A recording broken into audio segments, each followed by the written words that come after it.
Ontario, speaking live right now. Let's listen in. Statewide. And the message is very clear. Protectionism does not work. And that's the message we have to the American people. And we're the third largest trading partner in the world, Ontario is. And I wanted to get the message out there. We achieved our goal, and now we paused it. We didn't have to spend the $75 million I thought we would, a fraction of that, and I'll get the numbers for you shortly. But what we did, we ended up with earned media of anywhere from 300 to 400 million people and impressions. We call them views for the people at home. But I was getting constituents calling me, saying their relatives in India saw it, in Italy, Portugal, Scotland. My niece in UK said it was running all over, and every outlet in the U.S. So we achieved our goal, and now we put it on pause. Have you talked to the Prime Minister about this, and what's? I mean, he was pretty measured in Malaysia today. Sure. About you and about this situation. But have you? How are relations with the Prime Minister? Are things strained now because of what's happened? Not at all. He saw the ad before I put it out. So did his chief of staff. They both saw it, and we moved forward on it. But again, we achieved our goal. As we say, mission accomplished. It was done. They're talking about it in the U.S., and they weren't talking about it before I put the ad on. So I'm glad that Ronald Reagan was a free trader. The Prime Minister was explicit today in saying that it was the ad that derailed negotiations which were moving ahead. With that in mind, why don't you feel you owe Ontarians an apology? For sticking up for Ontarians, well, let's talk about a so-called imminent deal. I've been hearing this for month after month after month, and if there was no mention about auto. It's about steel. The Americans are gouging us on steel, 50% tariff. We're at 25%, but nothing to do with auto. I am focused on, and I love the steel workers. I talk to Ron Bedard, CEO, every second day at Dofasco, supporting him, Algoma, up in Sault Ste. Marie, protecting jobs. But I'm here. My job is to protect jobs here in Ontario. There's no mention whatsoever of auto. I feel like it slipped to the side. I'm going to fight for the auto workers, the steel workers, the manufacturing, and life science sector. All these sectors that President Trump wants to annihilate, not just our country, but in particular, he wants to take jobs from Ontario. That's what he's trying to do, and I'll keep fighting, and I'll never apologize for fighting for the hardworking people. Why did you decide to run the ads during the World Series, and do you think that made things even worse? Not at all. I think that's a good impact. Again, we had over 1 billion impressions. We achieved our goal, and our goal is to make sure that we get a fair deal. Not a one-sided Donald Trump deal, but a fair deal for the people of Ontario and Canada. And I'm focused on auto. There's no mention of auto anywhere. We've seen what's happening. I'm fighting for the people down in Windsor, up in Brampton, over in Oshawa, up in Cambridge.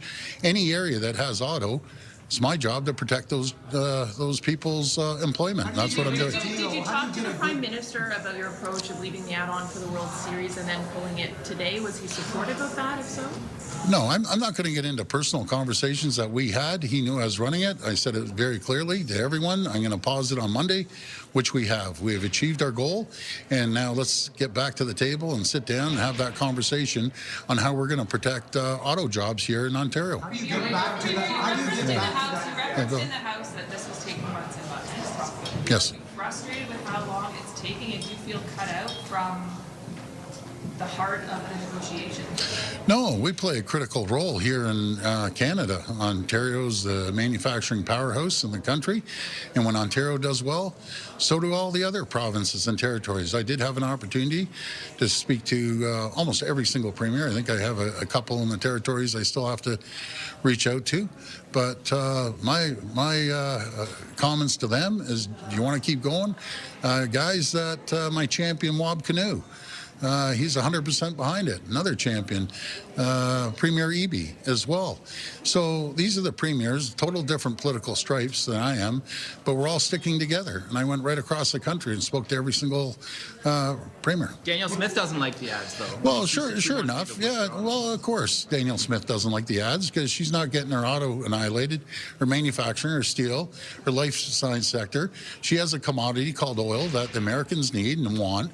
So she's going to be fine. Ontario won't be fine if we sign a lousy deal. I'd rather have no deal than a terrible deal that will cost jobs here in Ontario. Premier, Did the Prime Minister tell you that responsible you... for the 10% increase in tariffs from Donald Trump? Do you feel personally responsible for that? Well, he hasn't done it yet, right? So let's see. I know he's threatened a lot, but we'll see what comes down the road. But what we want to make sure that the American people realize, as they said on Fox News the other night, they said, "Oh, there's 10%." They said, "Yeah, that's a 10% tax on Americans." I loved when I heard that. It is. Any tariff on Canada is a tax on Americans. And that's what we want to avoid. We want to get to a deal, make sure it's a deal that works for Americans and Canadians. How do you get to that deal when the trade talks have been called off as a result of the ad that you've put out? Well, again, if it wasn't the ad, he'd look out the door or the window, President Trump, and say, "Oh, the leaves have turned color. Let's stop." Believe me, President Trump is not putting a deal together to benefit Canada. It's our job. It's the Prime Minister's job to get a deal that benefits all of Canada. My job is to protect jobs here in Ontario. And one sector, there's many sectors, one is their auto sector. Hide nor hair, no one's speaking about auto. I'm speaking about auto. Lana Payne, the president of Unifor, is speaking about it. The auto workers are. But no one else is speaking about it. So I'm going to keep hammering away to make sure we protect jobs here in Ontario. I'm sorry. Trump's top advisor said the ad was just an excuse, that there's been months of frustration, and he specifically said there's still too many Trudeau antics from the Canadian side. What do you react to that? Well, Brian, I guess you answered the question, what they've all been asking me, and I just finished saying, it's not about the ad, it's about finding every excuse in the world not to get a deal. Well, I can't.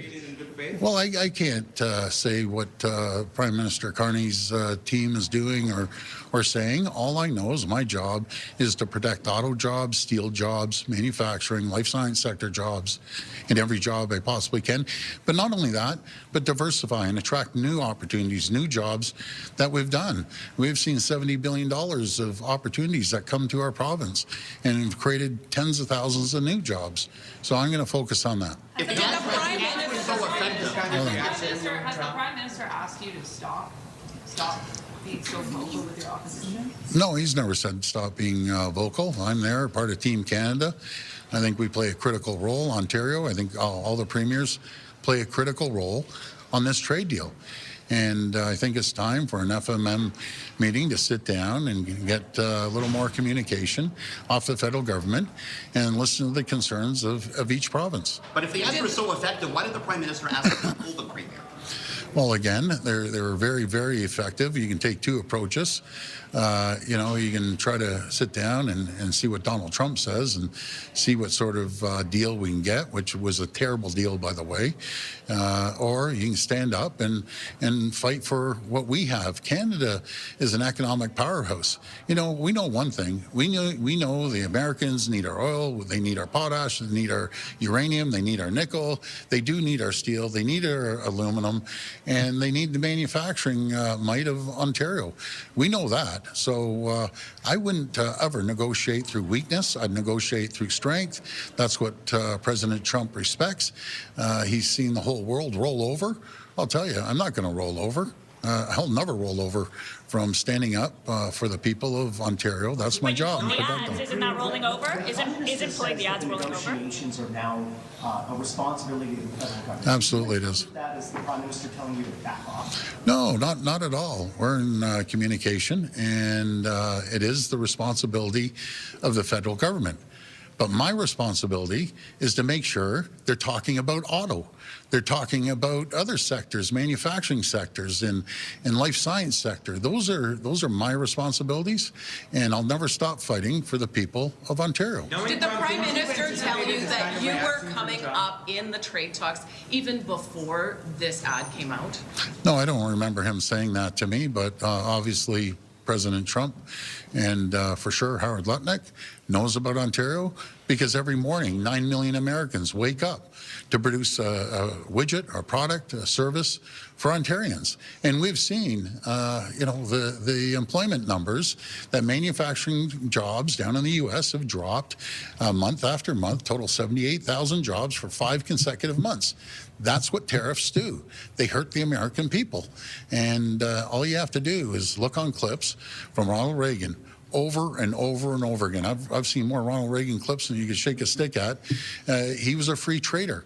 I had a mentor named Brian Mulroney I talked to frequently. I've had conversations with Caroline, his daughter, that is our president of the Treasury. And I'll tell you one thing, President Reagan was anything but loving tariffs, as Donald Trump said. He loved tariffs. He hated tariffs, by the way. And all you have to do is look at the clips.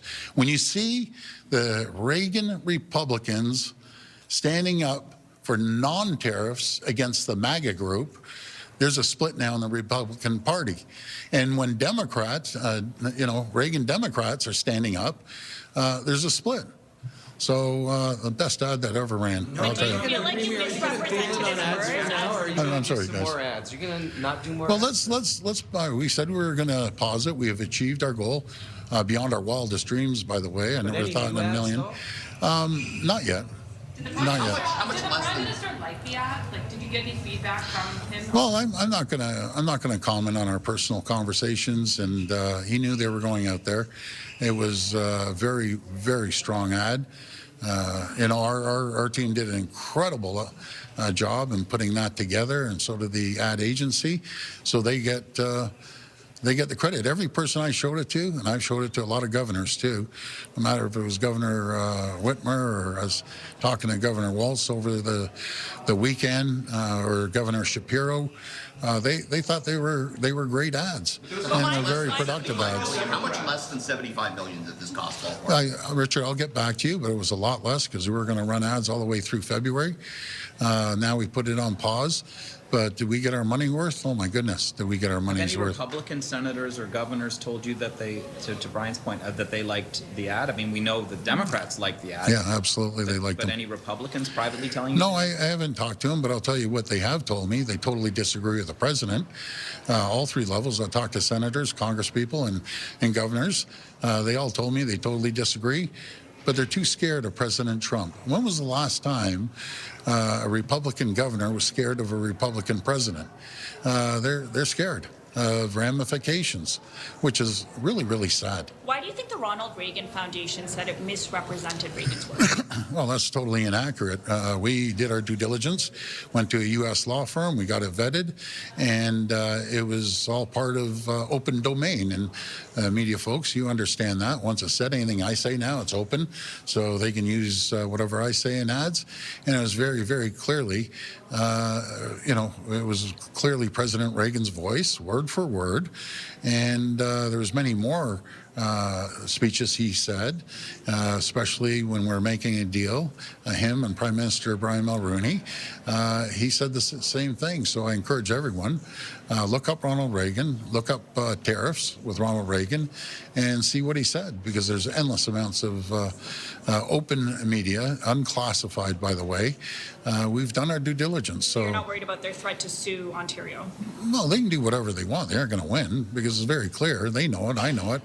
That anything that is in the public domain is free to go out there. And we also looked up, it was unclassified. We did our due diligence. And you know something? Do you know why President Trump's so upset right now? Because it was effective. It was working. It woke up the whole country. There isn't probably, unless you're living underneath a rock down there, probably there isn't one American that hasn't viewed it on social media or on television. And the whole world saw it on the World Series. They saw it on the NFL games last night.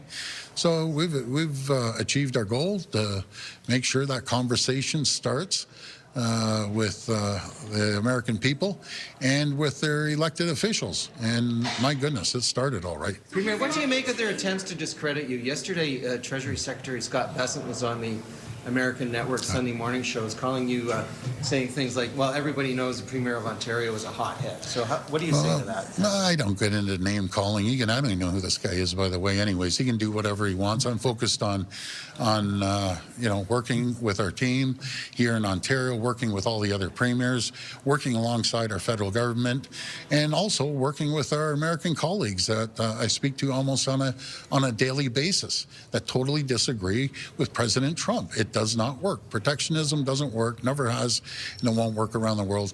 And they're going to see the American people, if he continues this way, losing jobs. Premier, Last question. Premier, it almost sounds like you're relieved the talks were derailed because you didn't think auto was being prioritized enough. I'm never relieved. I just want to get the message out. And the message is very clear. Do not forget about our auto sector. It's as simple as that. Last question. Do you anticipate this kind of impact? Go ahead. I'm sorry, can you repeat that? Forecasting this kind of impact that the ad has created, Yeah. couldn't you have seen the President Trump reacting the way he did? No, my intention was never to poke the president in the eye. My intention was to inform the American people. This is serious.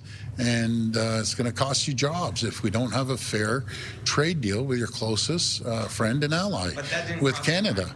Well, no, my main focus and my intention was to inform the American people, and we achieved that goal.